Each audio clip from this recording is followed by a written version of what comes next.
তাআলা বলে, ও বান্দা, অন্যায় অপরাধ করেছো, গুনাহের জন্য লজ্জিত হয়ে যাও, আমি আল্লাহর দরবারে পড়বা আস্তাগফিরুল্লাহ। আমার ভাইরা সবাই জবানে আল্লাহ তাআলার কাছে তাওবার নিয়তে পড়েন আস্তাগফিরুল্লাহ।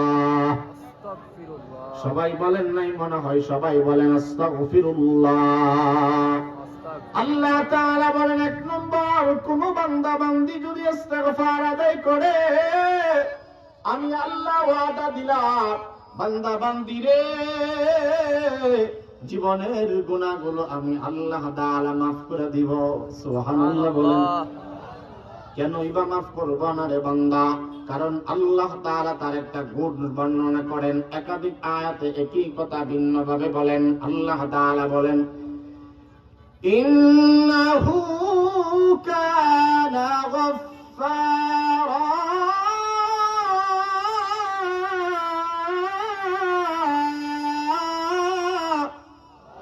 আল্লাহ রাব্বুল আলামিন বলেন, ও বান্দা, তুমি যদি তোমার জবানে ইস্তিগফার আদায় করো, এক নম্বরে আমি আল্লাহ তাআলা মাফ করে দিব। কারণ আল্লাহর স্বভাব হইল মাফ করে দেওয়া।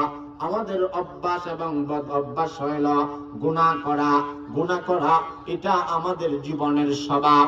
কিন্তু আল্লাহ তাআলা বলে, গোলাম, তোমার অভ্যাস হইল গুনাহ করা, আর আমি আল্লাহ তাআলা জানা দিলাম ইন্নাহু কানা গফফারা, আমি আল্লাহ তাআলা ক্ষমা করতে বড় পছন্দ করি।